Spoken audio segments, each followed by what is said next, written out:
Si vous cherchez à transformer radicalement votre vie spirituelle et à vraiment comprendre ce que signifie aimer Dieu par-dessus tout, vous êtes au bon endroit.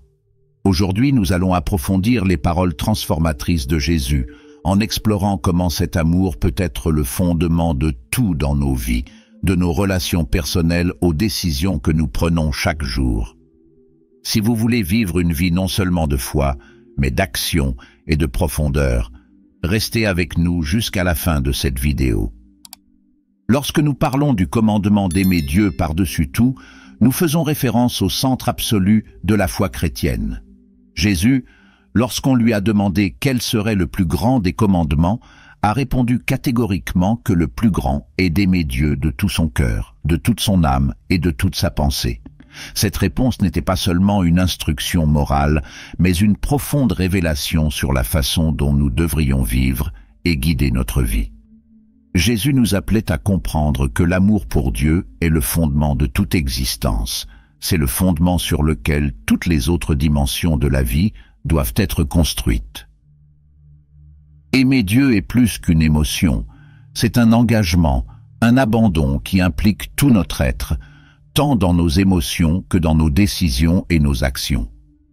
Maintenant, lorsque vous entendez le mot « amour », vous pouvez l'associer à un sentiment passager ou à quelque chose qui se produit spontanément. Cependant, l'amour pour Dieu va bien au-delà de ceux que nous ressentons actuellement. Jésus nous invite à aimer Dieu de tout notre cœur, ce qui signifie placer nos désirs, nos passions et notre concentration entièrement sur lui. Réfléchissez un instant à la façon dont nous consacrons notre temps et notre énergie aux choses que nous apprécions le plus dans la vie, qu'il s'agisse du travail, des relations ou des réalisations personnelles. Nous avons tous tendance à prêter attention à ceux que nous considérons comme importants. Et lorsque Jésus nous demande d'aimer Dieu de tout notre cœur, il nous appelle à mettre notre relation avec Dieu en tête de liste des priorités. Cela signifie que Dieu doit être au centre de nos décisions, de nos choix et de nos rêves. Il ne s'agit pas de tout abandonner, mais de réorganiser notre orientation en plaçant la volonté de Dieu au-dessus de nos intérêts personnels. Aimer Dieu implique aussi toute notre âme. L'âme, dans les Écritures, est souvent considérée comme le centre de notre identité, notre être le plus profond. Lorsque Jésus parle d'aimer Dieu de toute notre âme, il nous enseigne que notre amour pour Dieu devrait influencer qui nous sommes au fond. Cela implique nos valeurs, nos croyances et même notre façon de voir la vie. Aimer Dieu avec l'âme signifie que notre spiritualité ne peut pas être quelque chose d'isolé ou de superficiel, mais qu'elle doit imprégner tous les domaines de notre vie.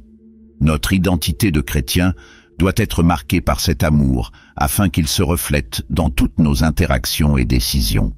Cet amour nous transforme, car il nous amène à vivre une vie centrée sur ce qui est éternel, au lieu de nous concentrer uniquement sur ce qui est temporaire ou matériel. Jésus nous appelle également à aimer Dieu de toute notre pensée. C'est crucial, car nous associons souvent la foi uniquement au cœur, comme si l'amour pour Dieu n'était qu'une question émotionnelle. Cependant, Jésus précise que notre esprit doit également s'engager dans cet amour. Aimer Dieu avec l'esprit signifie chercher à le connaître profondément, à comprendre ses enseignements et à appliquer ses principes dans nos vies. L'étude des Écritures, la réflexion sur la volonté de Dieu et l'usage de la raison sont une partie essentielle de ce commandement. Dieu nous a donné la capacité de penser, de réfléchir, afin que nous puissions en savoir plus sur lui et mieux comprendre ce qu'il veut pour nous. Lorsque Jésus parle d'aimer Dieu de toute notre pensée, il nous invite non seulement à ressentir cet amour, mais aussi à chercher à le comprendre et à le vivre consciemment et intentionnellement. Ce commandement est fondamental, car il réorganise nos priorités. Nous vivons tous dans un monde où d'innombrables exigences et préoccupations rivalisent pour attirer notre attention. Famille, travail, ambition personnelle, biens matériels, entre autres. Cependant, Jésus nous enseigne que la première place dans notre cœur, dans notre âme et dans notre esprit doit être Dieu. Et lorsque nous pouvons aligner nos vies sur ce principe, nous trouvons un sens profond à tout ce que nous faisons. Nos décisions sont désormais guidées par cet amour pour Dieu, qui nous donne de la clarté dans les moments d'incertitude et nous fortifie face à l'adversité. Aimer Dieu par-dessus tout a également des implications pratiques dans notre vie quotidienne. Cet amour se reflète dans les choix que nous faisons, la façon dont nous traitons les gens qui nous entourent, la façon dont nous utilisons notre temps, la façon dont nous gérons nos biens. Tout cela peut être une expression de cet amour. Lorsque nous accordons la priorité à Dieu, nos priorités changent. Nous commençons à voir le monde avec des yeux différents, à valoriser ce qui compte vraiment et à ressentir une paix intérieure qui vient de la certitude que nous vivons conformément au dessein divin. Cet amour pour Dieu nous conduit à un état de plénitude, car nous vivons avec la conscience d'être en harmonie avec le Créateur, ce qui donne un sens à toutes nos actions. Aimer Dieu par-dessus tout ne signifie pas non plus que nous devons négliger ou abandonner d'autres domaines de notre vie. Au contraire, ce commandement nous invite à aimer plus et mieux. Lorsque nous plaçons Dieu au centre de notre vie, nous avons le pouvoir d'aimer les autres d'une manière plus profonde et plus authentique. En effet, l'amour pour Dieu nous enseigne la patience, la miséricorde, la compassion et la justice, des vertus essentielles pour vivre en communion avec les autres. Cet amour transforme nos relations, nous aide à pardonner plus facilement, à comprendre les faiblesses des autres et à traiter les autres avec la même grâce que nous recevons de Dieu. De plus, lorsque nous aimons Dieu de tout notre être, cet amour nous façonne, nous transforme. Elle purifie nos désirs et nous amène à rechercher ce qui compte vraiment. Nous sommes guidés par la volonté de Dieu et non par les impulsions ou les pressions passagères du monde qui nous entoure. Aimer Dieu par-dessus tout est un appel à une vie de vraie liberté, car cela nous libère des chaînes de la superficialité et nous donne la capacité de vivre avec un but et une authenticité. Cet amour est la clé d'une vie pleine et pleine de sens, car il nous met en phase avec la raison pour laquelle nous avons été créés, vivre en communion avec Dieu, reflétant son amour et sa gloire dans tout ce que nous faisons. Par conséquent, lorsque Jésus nous enseigne que le plus grand commandement est d'aimer Dieu par-dessus tout, il nous montre le chemin vers le véritable accomplissement. Cet amour n'est pas seulement une règle à suivre, mais une invitation à une vie d'épanouissement, où chaque action, chaque pensée et chaque décision est guidée par cet amour transformateur. Aimer Dieu de tout notre cœur, de toute notre âme et de tout notre esprit nous amène à vivre en harmonie avec notre objectif le plus profond et à expérimenter une joie que le monde ne peut pas offrir. C'est le commandement qui donne un sens à la vie chrétienne et nous permet de vivre pleinement, alignés sur la volonté de Dieu et en paix avec nous-mêmes et avec le monde qui nous entoure. Lorsque nous parlons de l'enseignement de Jésus sur l'amour de Dieu, nous ne parlons pas seulement d'une instruction ou d'une idée qu'il a simplement présentée pour être suivie de manière théorique. Ce qui rend l'enseignement de Jésus si percutant et transformateur, c'est qu'il a vécu cet amour si pleinement, que sa vie est devenue l'exemple ultime de la façon dont cet amour devrait guider tout ce que nous faisons. Jésus n'a pas seulement enseigné l'importance d'aimer Dieu par-dessus tout, mais il nous a montré, dans chaque détail de sa vie, ce que cela signifie dans la pratique. Pensez un instant à la façon dont Jésus a mené son ministère. Il était constamment en communion avec le Père, cherchant dans la prière et l'intimité divine la direction de chaque pas. Lorsque Jésus nous dit d'aimer Dieu par-dessus tout, il ne parle pas seulement d'un sentiment fort ou de paroles que nous répétons. Il nous enseigne que l'amour pour Dieu doit être le centre, le fondement de tout ce que nous sommes et faisons. Chaque décision prise par Jésus, chaque parole qu'il a prononcée, chaque miracle qu'il a accompli, était en totale obéissance et en harmonie avec l'amour et la volonté du Père. Cela nous montre que l'amour pour Dieu ne peut pas être quelque chose de périphérique dans nos vies. Il doit être le point central qui guide tous les autres domaines. Un exemple clair en est le moment où Jésus, dans le jardin de Gethsémani, peu avant sa crucifixion, prie le Père en disant « Que ce ne soit pas ma volonté, mais la tienne ». C'est le point culminant de ce que signifie aimer Dieu par-dessus tout. Même face aux plus grands défis et aux plus grandes souffrances, Jésus a choisi d'obéir et de faire confiance au plan divin.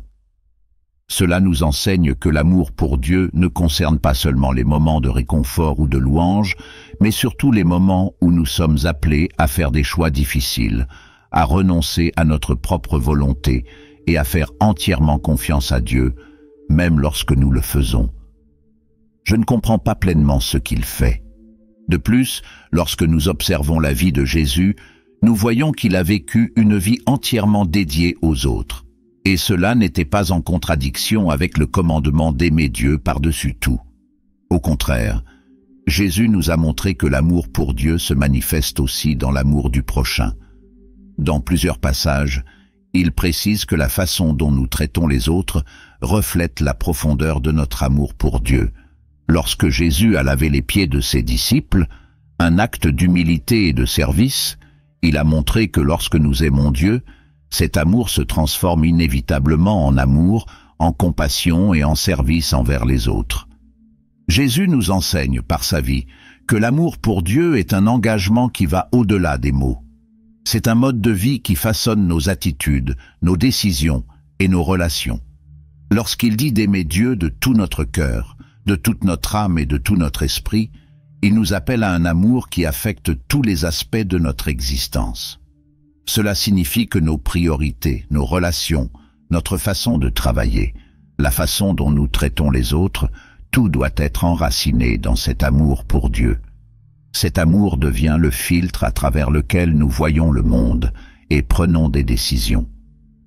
De plus, lorsque nous observons l'interaction de Jésus avec les pharisiens et les chefs religieux de l'époque, nous voyons qu'il les corrigeait souvent parce qu'ils vivaient une religiosité d'apparence, une dévotion qui ne venait pas d'un véritable amour pour Dieu. Ils suivaient des règles, mais leurs actions ne reflétaient pas une véritable relation avec le Père. Jésus, en revanche, incarnait un amour authentique et profond, un amour qui motivait ses actions et ses paroles. Cet amour n'était pas lié à des formalités ou à une moralité superficielle, mais était un amour qui naissait d'un lien profond avec Dieu, qui transformait tout autour de lui. Par conséquent, lorsque nous examinons l'enseignement de Jésus sur l'amour de Dieu, nous devons comprendre qu'il ne nous donnait pas simplement un commandement à suivre de manière robotique. Il nous montrait que cet amour est la force qui donne un sens à la vie. C'est ce qui donne un sens à nos choix et nous guide dans les moments de doute. Lorsque nous aimons Dieu comme Jésus l'a fait, nos vies sont transformées, car nous commençons à vivre selon sa volonté et non selon nos propres désirs limités. Aimer Dieu, selon l'exemple de Jésus, signifie avoir le courage de remettre notre volonté entre ses mains, en ayant confiance qu'il sait ce qui est le mieux pour nous. Cela signifie vivre avec intégrité, sachant que, même dans les petites décisions de la vie quotidienne, nous reflétons l'amour de Dieu. Jésus nous appelle à vivre une vie de dévotion totale, où chaque partie de nous, notre cœur, notre esprit, nos actions, est orientée vers la glorification de Dieu. Cela ne se produit pas du jour au lendemain, mais c'est un processus continu de transformation, alors que nous cherchons à mieux connaître Dieu et à suivre l'exemple que Jésus nous a laissé. Alors si vous voulez vraiment comprendre ce que signifie aimer Dieu par-dessus tout, regardez la vie de Jésus. Voyez comment il vivait en parfaite harmonie avec le Père, comment chacun de ses actes était une expression de cet amour. Jésus n'a pas seulement parlé d'aimer Dieu, il l'a vécu à chaque instant de sa vie, nous montrant que cet amour est le véritable fondement d'une vie pleine et pleine de sens.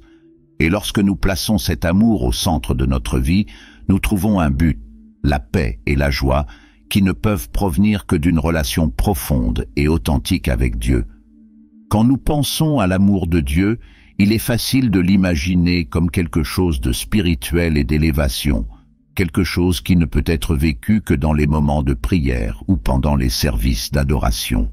Mais ce que Jésus nous enseigne, et ce que la Bible nous montre à plusieurs reprises, c'est que le véritable amour pour Dieu ne peut pas être réservé à quelques instants précis. Cet amour devrait faire partie intégrante de tous les aspects de notre vie. Elle devrait imprégner toutes nos actions, pensées et décisions, façonnant notre façon de vivre, nos relations avec les autres et la façon dont nous gérons notre temps. Aimer Dieu est quelque chose qui doit être vécu de manière pratique, jour après jour. Imaginez que votre vie est comme une grande mosaïque, composée de petits morceaux qui représentent chaque domaine de votre existence. Votre travail, vos relations, vos responsabilités, vos pensées les plus intimes et même la façon dont vous gérez vos émotions. Imaginez maintenant que l'amour de Dieu soit le ciment qui unit toutes ces pièces, donnant sens et cohésion à l'ensemble. Lorsque l'amour pour Dieu est présent dans chacune de ses parties, notre vie commence à refléter cet amour dans tout ce que nous faisons. Il ne s'agit pas seulement d'avoir des moments de dévotion isolés, mais de permettre à cet amour de guider chaque petit choix que nous faisons tout au long de la journée. La première façon d'intégrer l'amour pour Dieu dans nos actions quotidiennes est de reconnaître que chaque choix, aussi petit soit-il, peut être une expression de cet amour.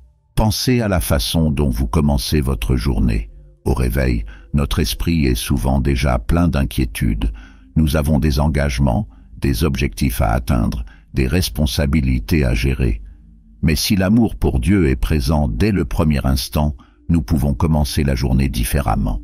Nous pouvons nous arrêter un instant pour remercier Dieu pour l'opportunité d'un nouveau jour, reconnaître sa présence et demander de la sagesse afin que nos décisions des prochaines heures reflètent cet amour.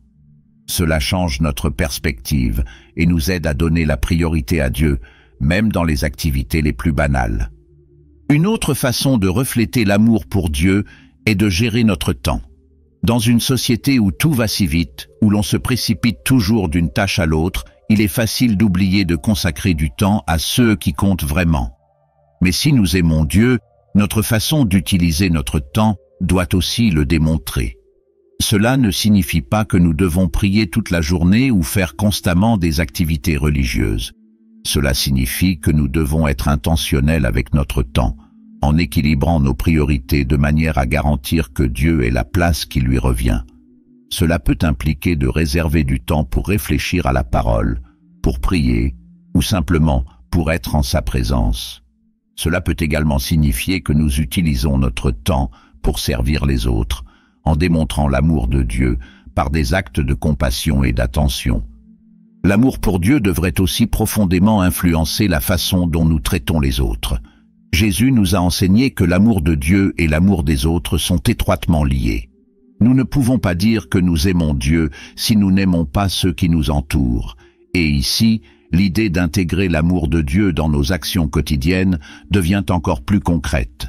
Chaque interaction que nous avons avec une autre personne, que ce soit au travail, à la maison ou même lors de rencontres occasionnelles, est une occasion de démontrer cet amour. Cela peut se faire par des paroles aimables, de la patience dans les moments d'irritation, en offrant de l'aide lorsque nous voyons quelqu'un dans le besoin, ou simplement en écoutant attentivement quelqu'un qui a besoin de se défouler. Aimer Dieu n'est pas quelque chose d'abstrait. Cela se concrétise par les manières simples et pratiques dont nous faisons preuve de gentillesse et d'empathie envers les autres. De plus, l'amour pour Dieu doit aussi guider nos pensées. Il est souvent facile de laisser notre esprit être dominé par les inquiétudes, la colère, le ressentiment ou d'autres sentiments qui nous éloignent de Dieu. Cependant, si nous nous engageons à aimer Dieu de tout notre cœur, de toute notre âme et de tout notre esprit, nous devons être conscients de ce que nous laissons occuper nos pensées. Cela ne signifie pas que nous n'aurons jamais de défis ou de difficultés émotionnelles, mais cela signifie que nous pouvons choisir, chaque jour, d'aligner notre esprit sur les pensées de Dieu. Nous pouvons méditer sur sa parole, réfléchir sur ses promesses et garder nos pensées concentrées sur ce qui est vrai, noble et louable. Cela transforme non seulement notre façon de penser, mais aussi notre façon d'agir, car tout commence dans l'esprit. Intégrer l'amour pour Dieu dans nos actions quotidiennes implique également la façon dont nous traitons nos défis et nos tentations. Nous vivons tous des moments où nous sommes mis à l'épreuve, que ce soit par la tentation d'agir de manière égoïste, par le désir de répondre par la colère ou par la tentation de déshonorer nos engagements envers Dieu. C'est dans ces moments que l'amour pour Dieu peut nous soutenir. Lorsque nous nous souvenons que notre engagement est envers lui, nous sommes fortifiés pour résister aux tentations et choisir le chemin qui lui plaît. Aimer Dieu signifie que, même dans les difficultés, nous choisissons de faire confiance à sa volonté et d'agir conformément à ses principes, sachant qu'il est à nos côtés dans chaque décision. Par conséquent, lorsque nous parlons d'intégrer l'amour pour Dieu dans nos actions quotidiennes, nous parlons de vivre consciemment et intentionnellement. Chaque instant, chaque choix, chaque interaction peut être une expression de cet amour. Cela ne signifie pas que nous serons parfaits ou que nous ne commettrons jamais d'erreurs, mais cela signifie que nous nous engageons à vivre d'une manière qui reflète notre amour pour Dieu dans tous les domaines de la vie. C'est un appel à une vie intègre, où il n'y a pas de séparation entre ce que nous croyons et la façon dont nous vivons. Lorsque l'amour pour Dieu est au centre de nos actions, nos vies deviennent un témoignage vivant de cet amour, impactant ceux qui nous entourent et nous conduisant à une existence pleine et pleine de sens. Lorsque Jésus parle des plus grands commandements, il dit quelque chose de très clair. L'amour de Dieu et l'amour des autres sont profondément liés. Il nous a enseigné qu'il n'est pas possible d'aimer véritablement Dieu sans aimer aussi ceux qui nous entourent. Cette interconnexion entre l'amour de Dieu et l'amour des autres est l'un des piliers centraux de la foi chrétienne. Et quand nous comprenons cela, nous réalisons que la façon dont nous traitons les autres reflète directement la profondeur de notre amour pour Dieu. Pensez-y avec moi, il est facile de dire qu'on aime Dieu, surtout lorsque nous sommes dans des moments d'adoration ou de prière. Cependant, cet amour ne peut se limiter à un sentiment ou à des paroles que l'on prononce à des moments précis. Jésus nous a montré, à travers son exemple et ses paroles, que le véritable amour pour Dieu doit être vécu dans la vie de tous les jours et que la principale façon de le démontrer est à travers nos actions avec les autres. Si nous aimons vraiment Dieu, cela doit déborder sur l'amour des autres par des actes concrets de bonté, de justice et de compassion. Jésus nous en a donné un exemple frappant dans la parabole du bon Samaritain. Dans cette histoire, nous voyons que le véritable amour ne se limite pas aux croyances ou aux paroles, mais se manifeste dans des actions pratiques. Le Samaritain a montré de l'amour pour l'homme blessé, non seulement parce qu'il ressentait de la compassion, mais aussi parce qu'il agissait en faveur de celui qui en avait besoin. Il a soigné les blessures de l'homme, lui a donné un abri et l'a soutenu jusqu'à ce qu'il puisse se rétablir. Ce que Jésus nous enseigne avec cette parabole, c'est que l'amour du prochain est une extension directe de notre amour pour Dieu. Lorsque nous choisissons d'aider quelqu'un, lorsque nous choisissons de tendre la main, nous mettons en pratique l'amour que nous disons avoir pour Dieu. Cela nous fait réfléchir à la façon dont nous traitons les gens qui nous entourent. Si l'amour pour Dieu est véritablement enraciné dans notre cœur, il devrait nous pousser à traiter les autres avec gentillesse, patience et générosité. Et cela vaut non seulement pour les personnes que nous aimons ou qui font partie de notre entourage le plus proche, mais aussi pour celles avec qui nous avons des difficultés à établir des relations. Jésus nous met au défi d'aimer même nos ennemis, car il comprend que le véritable amour pour Dieu ne fait aucune distinction entre qui mérite d'être aimé ou non. L'amour des autres est le reflet de la grâce de Dieu, qui nous aime inconditionnellement, quelles que soient nos erreurs. Lorsque Jésus dit que le deuxième plus grand commandement est « Tu aimeras ton prochain comme toi-même », il ne nous donne pas seulement des conseils moraux, mais il nous montre que l'amour est la force qui anime notre foi. Aimer notre prochain comme nous-mêmes, c'est souhaiter du bien aux autres de la même manière que nous souhaitons du bien à nous-mêmes. Et cela se manifeste par de petits et grands gestes, depuis un simple acte de gentillesse au quotidien, jusqu'à la volonté de sacrifier notre temps ou nos ressources en faveur de quelqu'un dans le besoin. Cette interconnexion entre l'amour de Dieu et l'amour des autres nous amène également à réfléchir sur notre responsabilité par rapport à la justice et à la compassion. Nous ne pouvons pas dire que nous aimons Dieu si nous nous fermons à la souffrance des autres. si nous ignorons les besoins de ceux qui nous entourent. Le véritable amour est actif. Il nous pousse à agir contre la douleur et l'injustice. Jésus lui-même a consacré une grande partie de son ministère à prendre soin des marginalisés, des pauvres et des malades, montrant ainsi que l'amour pour Dieu se reflète dans la manière dont nous traitons les plus vulnérables. Ce genre d'amour nous appelle aussi à la justice. Nous associons souvent l'amour des autres à des actes de bonté et de douceur, mais l'amour chrétien va bien au-delà. Il nous appelle à lutter pour la justice, à défendre ceux qui n'ont pas de voix, à nous dresser contre les injustices et les oppressions que nous constatons dans le monde. L'amour des autres est aussi un engagement en faveur de la justice, car nous voulons que chacun soit traité avec dignité et respect. Et c'est une expression directe de l'amour de Dieu en nous, parce que Dieu est juste, et il nous appelle à refléter cette justice dans nos vies. Par conséquent, l'amour du prochain ne peut pas être quelque chose de secondaire dans notre foi. C'est en fait la preuve de notre relation avec Dieu. Comment pouvons-nous dire que nous aimons Dieu, que nous ne voyons pas, si nous ne pouvons pas aimer ceux qui nous entourent, qui sont à portée de nos yeux?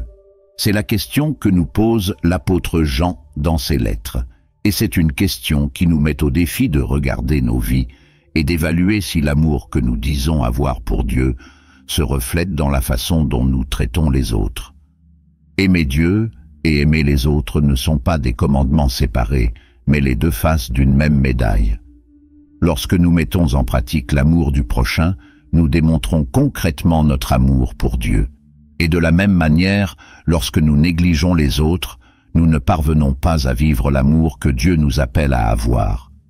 Cet amour, comme Jésus nous l'a montré, est un amour sacrificiel, un amour qui place le bien des autres avant nos propres commodités. C'est un amour qui cherche toujours le bien, qui est patient, qui pardonne et qui est compatissant. Par conséquent, si nous voulons vraiment vivre une vie de foi authentique, nous devons comprendre que l'amour des autres est essentiel. Ce n'est pas quelque chose de facultatif ou secondaire, mais c'est la manifestation visible de notre amour pour Dieu. Et cet amour se reflète dans chaque petit choix que nous faisons tout au long de la journée, de la façon dont nous traitons notre famille, nos amis et nos collègues, jusqu'à la façon dont nous traitons les étrangers ou les personnes qui, selon nous, ne méritent pas notre attention. Lorsque nous agissons avec bonté, lorsque nous recherchons la justice, lorsque nous pardonnons, nous montrons que l'amour de Dieu vit en nous.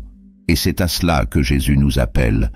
Aimer Dieu par-dessus tout et aimer notre prochain comme nous-mêmes, car après tout, ces deux commandements sont indissociables et fondamentaux pour vivre la plénitude de la foi chrétienne.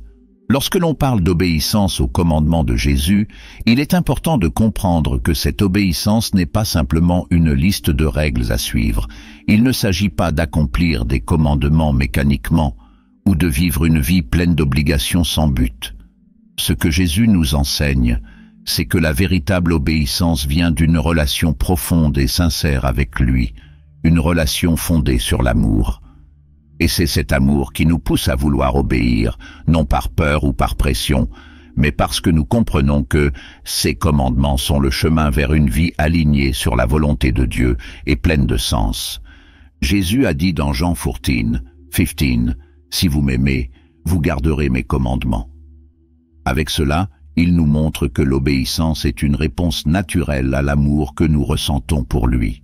Lorsque nous aimons quelqu'un, nous voulons plaire à cette personne, nous voulons faire ce qui est bon et juste, non par obligation, mais par obligation. Un véritable désir de démontrer notre affection. De même, lorsque nous aimons Jésus, cet amour se manifeste dans notre volonté de vivre selon ce qu'il nous a enseigné. Nous ne pouvons pas dire que nous aimons Jésus et en même temps ignorer ses enseignements. L'obéissance est une expression de cet amour. C'est la preuve que nous prenons au sérieux la relation que nous entretenons avec lui. Or, cette obéissance n'est pas superficielle. Il ne s'agit pas simplement de suivre certaines règles pour avoir l'air de vivre correctement. La véritable obéissance à Jésus commence dans le cœur et aboutit à une profonde transformation de notre vie entière. Lorsque nous nous engageons véritablement à suivre les commandements de Jésus, nous disons à Dieu que nous voulons qu'il façonne nos pensées, nos attitudes et nos choix. Nous permettons à la volonté de Dieu de guider tous les aspects de notre existence. C'est bien plus que suivre des ordres. C'est aligner nos vies sur la volonté parfaite de Dieu, qui est bonne, agréable et pleine. Cette transformation se produit parce que les commandements de Jésus ne sont pas seulement des règles pour améliorer notre comportement. Ils sont une révélation de la manière dont Dieu veut que nous vivions, de la manière dont nous pouvons devenir davantage semblables à Christ. Par exemple, lorsque Jésus nous dit d'aimer nos ennemis, de pardonner à ceux qui nous offensent et de servir les autres, il nous invite à vivre d'une manière qui va à l'encontre de la logique du monde. Le monde nous apprend à chercher à nous venger, à être égoïste et à penser d'abord à nous-mêmes. Mais les commandements de Jésus nous montrent le chemin vers une vie qui reflète l'amour, la grâce et la justice de Dieu. Suivre les commandements de Jésus signifie être prêt à être transformé dans tous les domaines de notre vie. Et cette transformation n'est pas quelque chose que nous pouvons faire par nous-mêmes, mais quelque chose qui se produit lorsque nous abandonnons le contrôle à Dieu et permettons au Saint-Esprit d'œuvrer en nous. Plus nous nous rapprochons de Dieu, plus nous sommes façonnés à son image, et notre obéissance cesse d'être un fardeau et devient un privilège. Nous commençons à voir les commandements de Jésus comme un moyen de vivre une vie pleine et pleine de sens, une vie qui honore Dieu et nous met en harmonie avec son plan pour nous. Mais il est important de se rappeler que l'obéissance à Jésus ne signifie pas que nous n'échouerons jamais. Nous sommes tous imparfaits et, à un moment donné, nous ferons des erreurs ou nous nous égarerons. Cependant, il ne s'agit pas de la perfection, mais de l'engagement sincère à rechercher la volonté de Dieu et, lorsque nous commettons des erreurs, à avoir un cœur humble pour revenir à lui et demander pardon. Jésus connaît nos faiblesses et ne s'attend pas à ce que nous soyons parfaits. Ce qu'il désire, c'est un cœur disposé à obéir et à suivre le chemin qu'il nous a tracé. De plus, obéir aux commandements de Jésus apporte la véritable liberté. Beaucoup de gens pensent que suivre les commandements de Dieu limite leur vie, mais en réalité, c'est le contraire. Lorsque nous vivons selon la volonté de Dieu, nous expérimentons une liberté que le monde ne peut pas offrir. Libérés de la culpabilité, de l'anxiété, du poids d'essayer de vivre selon nos propres normes ou celles du monde.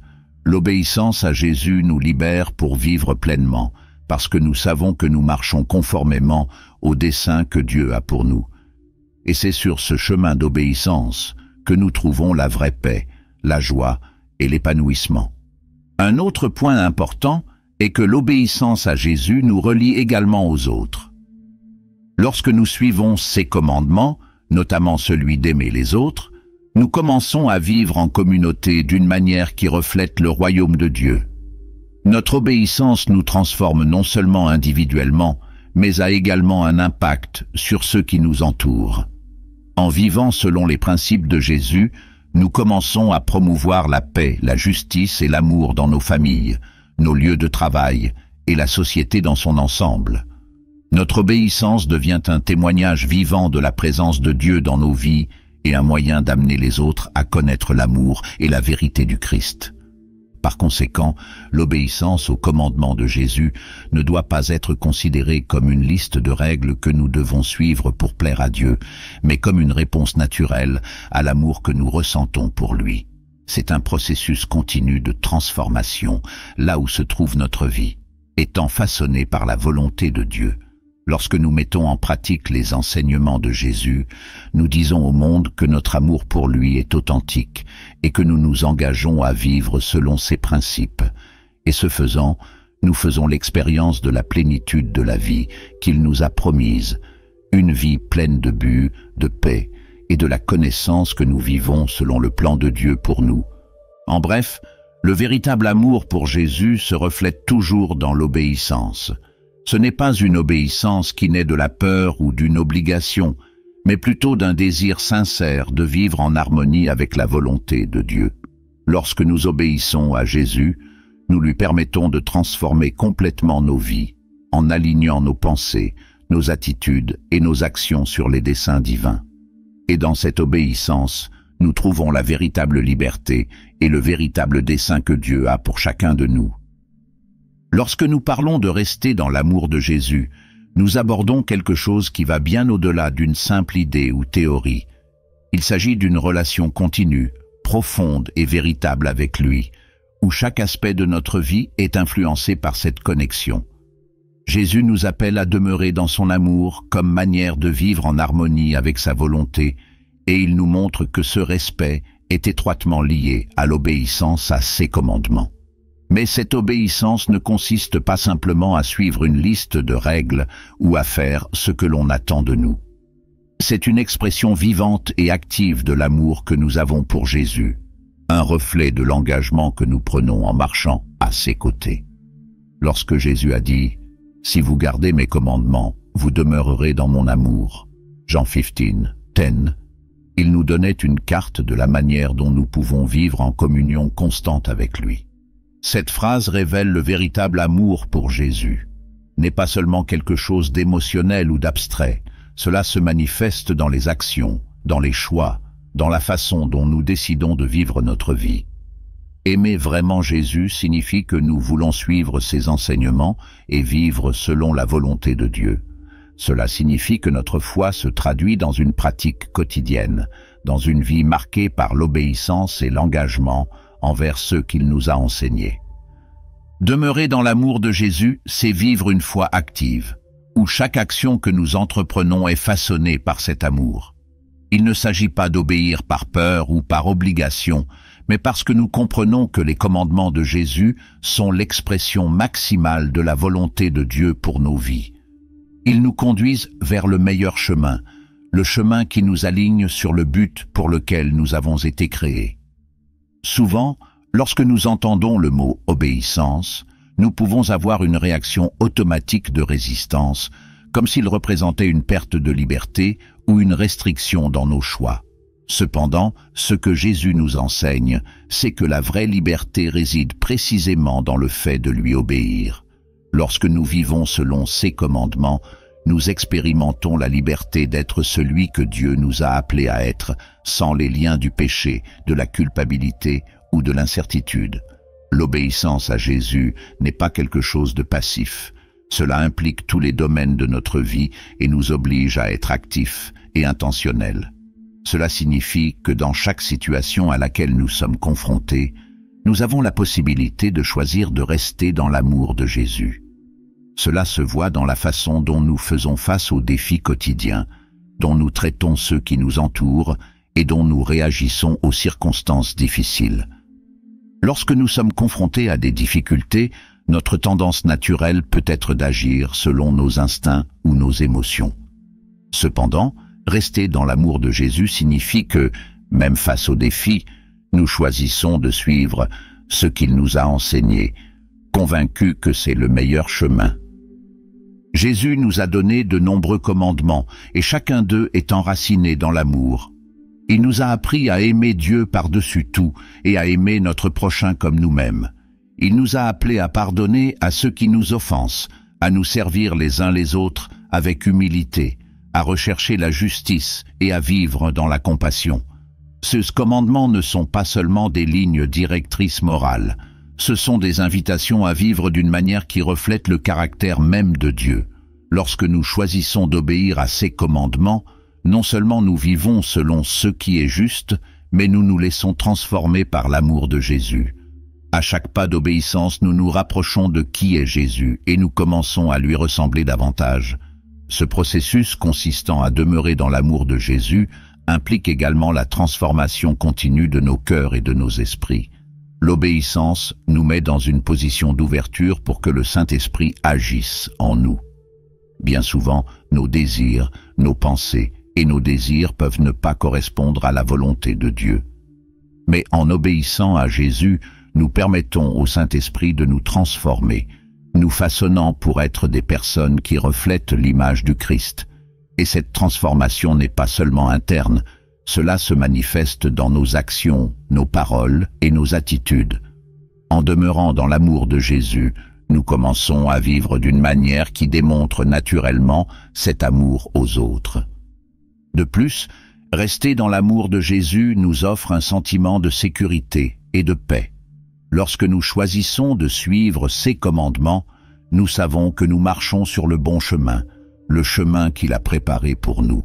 Cette certitude nous donne confiance face aux incertitudes de la vie, car nous savons qu'en obéissant à Jésus, nous sommes en phase avec le projet de Dieu. Même lorsque les circonstances semblent confuses ou difficiles, nous avons l'assurance que nous sommes sous la garde de Dieu et qu'il travaille dans nos vies pour notre bien. L'obéissance nous maintient ancrés dans l'amour de Jésus, et cet amour est ce qui nous soutient dans les temps de tribulation. Il est important de comprendre que rester dans l'amour de Jésus ne signifie pas que nous ne rencontrerons jamais de difficultés ou que nous serons parfaits dans notre obéissance. Nous avons tous des moments de faiblesse, des moments où nous ne parvenons pas à suivre les commandements de Jésus. Mais ce qui fait la différence, c'est notre désir continu de retourner vers lui, de rester dans son amour, même lorsque nous commettons des erreurs. Jésus connaît nos faiblesses et est toujours prêt à nous accueillir avec grâce et pardon. L'important est que notre cœur reste engagé à le suivre, que notre désir d'obéir soit sincère, même lorsque nous tombons. Et lorsque nous nous tournons vers lui dans la repentance, nous trouvons son amour toujours disponible, nous restaurant et nous fortifiant pour continuer sur notre chemin d'obéissance.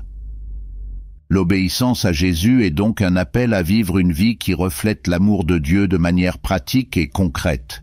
Lorsque nous demeurons dans l'amour de Jésus, nous choisissons de vivre selon sa volonté, permettant à cet amour de guider nos décisions, nos pensées et nos actions. Cela nous transforme, nous libère et nous donne un plus grand but pour chaque jour. Et tandis que nous demeurons dans cet amour, nous faisons l'expérience d'une communion toujours plus profonde avec Jésus, une communion qui nous apporte paix, joie et plénitude. Vivre dans l'obéissance à Jésus est un voyage continu de croissance spirituelle. C'est quelque chose que nous faisons quotidiennement, avec intentionnalité et engagement. Et en demeurant dans l'amour de Jésus, nous réalisons que la vie prend un nouveau sens. Nous ne vivons plus seulement pour nous-mêmes, mais pour quelque chose de bien plus grand.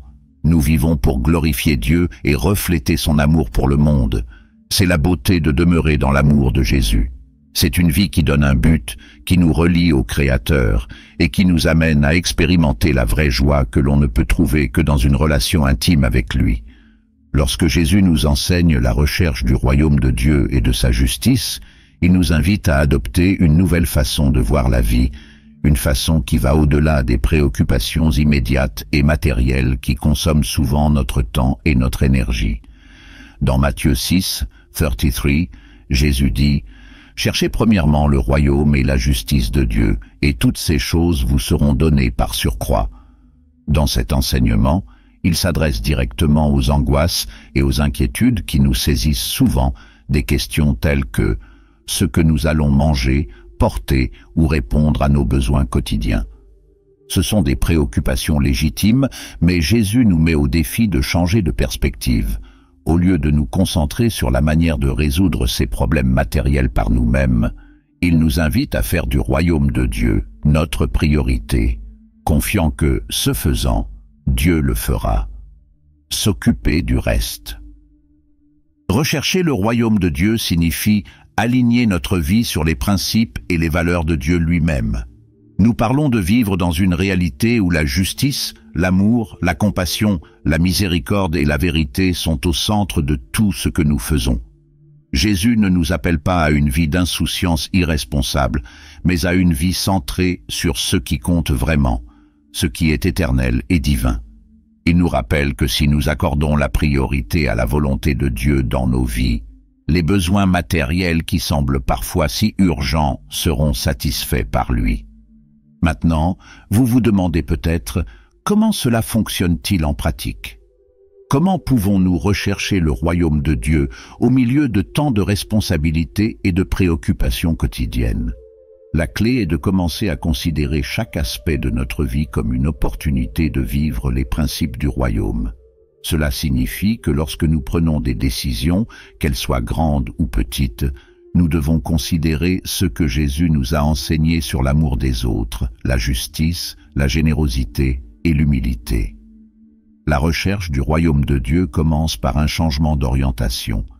Au lieu de placer nos besoins matériels en priorité absolue, nous commençons à nous demander comment nous pouvons mieux servir Dieu et les autres avec les opportunités qui nous sont offertes.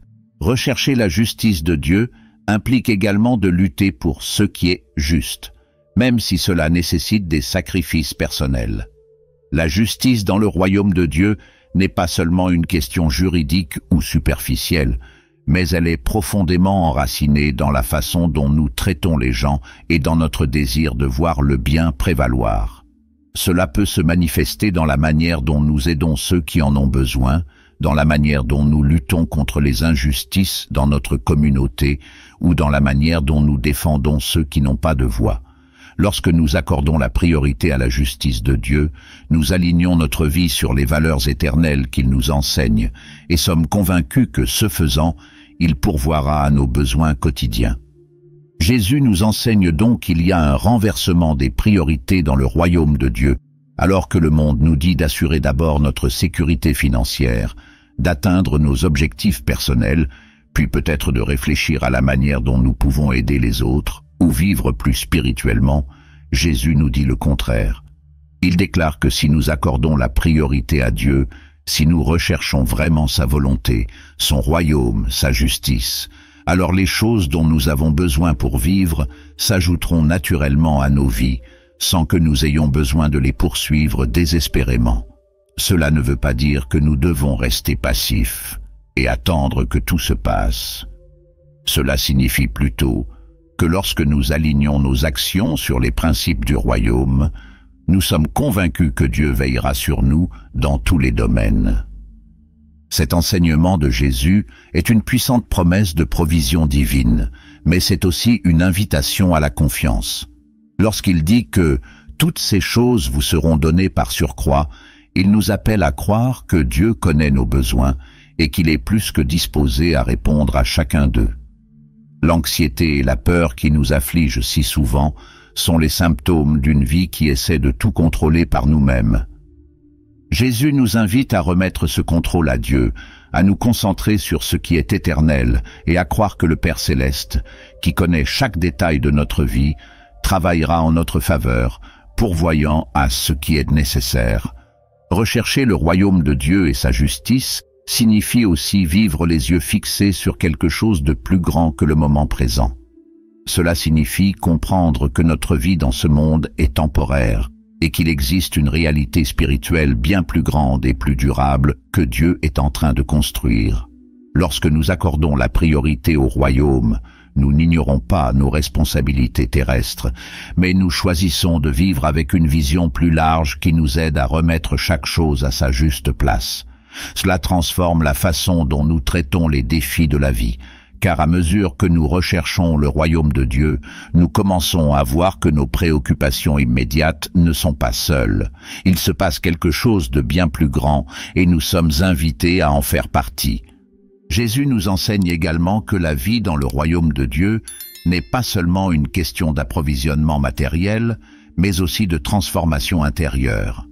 Lorsque nous recherchons sa justice, nous cherchons à être transformés de l'intérieur, permettant aux valeurs du royaume de façonner qui nous sommes et notre façon de vivre. Cette transformation nous libère des liens de l'avidité, de l'égoïsme et de l'anxiété, et nous permet de vivre avec une liberté que le monde ne peut pas offrir. C'est une liberté qui nous permet de croire que, alors que nous recherchons ce qui est éternel, Dieu prend soin de chaque détail de notre vie ici sur terre. Par conséquent, rechercher le royaume de Dieu et sa justice est un appel à vivre différemment, une manière de mettre Dieu au centre et de croire que ce faisant, il pourvoira à tous nos besoins. Nous n'avons pas besoin de nous inquiéter de manière obsessionnelle de ce que nous allons manger, porter ou répondre à nos besoins, car Jésus nous assure que si nous cherchons d'abord le royaume, toutes ces choses s'ajouteront. C'est une invitation à vivre plus léger, avec plus de détermination et avec une confiance inébranlable que Dieu est avec nous à chaque étape du chemin. En vivant de cette façon, nous commençons à expérimenter le pouvoir transformateur de placer le royaume de Dieu comme notre priorité absolue et à voir comment il façonne non seulement nos propres vies, mais aussi le monde qui nous entoure. Lorsque Jésus nous enseigne le véritable culte en esprit et en vérité, il nous offre une vision radicale et profondément transformatrice de ce que signifie se connecter avec Dieu. Dans sa conversation avec la Samaritaine, dans l'évangile de Jean, chapitre 4, il déclare que le temps était venu et était maintenant où les vrais adorateurs adoreraient le Père en esprit et en vérité.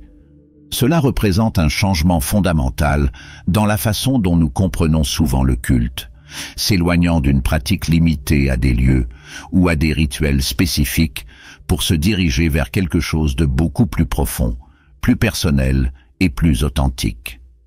Lorsque Jésus parle d'adorer Dieu en esprit, il fait référence à une adoration qui vient de l'intérieur de nous, une adoration qui transcende toute formalité extérieure. L'esprit, ici, fait référence à la partie la plus profonde de notre être, à ce que nous sommes réellement dans notre essence.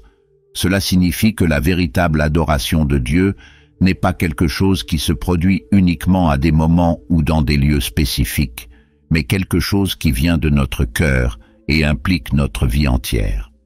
La véritable adoration est une réponse de notre esprit à l'Esprit de Dieu. Il ne s'agit pas d'un rituel mécanique ou suivant une formule religieuse. C'est une connexion vivante, authentique et constante avec le Créateur. Ce concept d'adoration spirituelle nous met au défi de considérer l'adoration comme quelque chose qui dépasse les limites de ce que nous faisons extérieurement. Nous pouvons souvent tomber dans le piège de penser que l'adoration de Dieu est quelque chose qui n'arrive que pendant les moments d'adoration ou dans des environnements religieux. Cependant, Jésus nous enseigne que le culte n'est pas lié à des lieux physiques ou à un ensemble spécifique d'actions. La véritable adoration est continue, c'est notre esprit qui se connecte à Dieu à chaque instant de notre vie.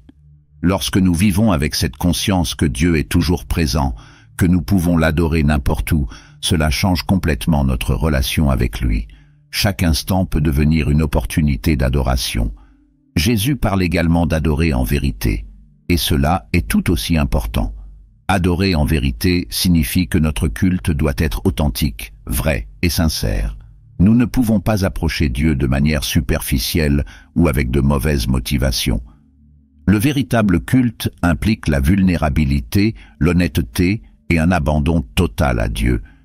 C'est lorsque nous nous tenons devant lui avec un cœur ouvert, sans masque, reconnaissant qui il est et qui nous sommes devant lui. Dieu veut que nous le recherchions sincèrement, avec un cœur qui le reconnaît comme Seigneur et Sauveur, et qui aspire à une véritable communion avec lui. Adorer en vérité signifie également que notre adoration doit être alignée sur la vérité révélée par Dieu. Nous ne pouvons pas adorer Dieu selon nos propres termes ou avec de fausses idées sur qui il estimated. Nous avons besoin de connaître vraiment Dieu, et cela se produit à travers sa parole, à travers Jésus, qui est la vérité incarnée. Quand Jésus dit qu'il est le chemin, la vérité et la vie, il nous montrait qu'adorer Dieu en vérité signifie le connaître à travers Christ et vivre conformément à cette vérité. Cela nous amène à un culte qui ne repose pas sur des traditions humaines ou des concepts déformés, mais sur une véritable connaissance de qui est Dieu. Un autre aspect puissant de l'enseignement de Jésus sur l'adoration en esprit et en vérité est que cette adoration n'est pas limitée à un lieu spécifique. Dans la conversation avec la Samaritaine, elle interroge Jésus sur le lieu approprié pour adorer Dieu, mentionnant la montagne où adoraient les Samaritains et le temple de Jérusalem. Jésus répond cependant en disant que le temps viendra où le lieu physique ne sera plus le plus important. Ce qui compte vraiment, c'est la qualité du culte, qu'il soit fait en esprit et en vérité. Cela signifie que le vrai culte ne se limite pas à une église ou à un temple. Cela peut arriver n'importe où. Où que nous soyons, nous pouvons nous connecter avec Dieu et l'adorer. Cela nous libère d'une vision limitée du culte, où nous pensons souvent avoir besoin d'un espace sacré ou d'un rituel formel pour nous rapprocher de Dieu. Jésus nous montre que le vrai culte est une expérience personnelle et profonde, où qui compte, c'est l'état de notre cœur et la sincérité avec laquelle nous nous plaçons devant lui. Nous pouvons adorer Dieu chez nous, au travail, en marchant dans la rue, dans les moments de joie ou dans les moments difficiles. Il n'y a pas de moment ni de lieu précis pour adorer Dieu, car il est toujours présent et toujours accessible. Adorer Dieu en esprit et en vérité nous appelle aussi à une transformation intérieure. Lorsque nous comprenons vraiment ce que signifie adorer de cette manière, nous réalisons qu'il ne s'agit pas seulement d'expression extérieure de louange, mais d'un profond changement en nous. La véritable adoration nous transforme parce qu'elle nous met dans une position d'humilité et d'abandon devant Dieu. Lorsque nous adorons Dieu en esprit et en vérité, le Saint-Esprit œuvre dans nos cœurs, nous façonnant pour qu'il ressemble davantage au Christ, renouvelant notre esprit et nous conduisant à vivre d'une manière qui reflète cette adoration dans tout ce que nous faisons. Cette adoration authentique nous conduit également à une plus grande intimité avec Dieu.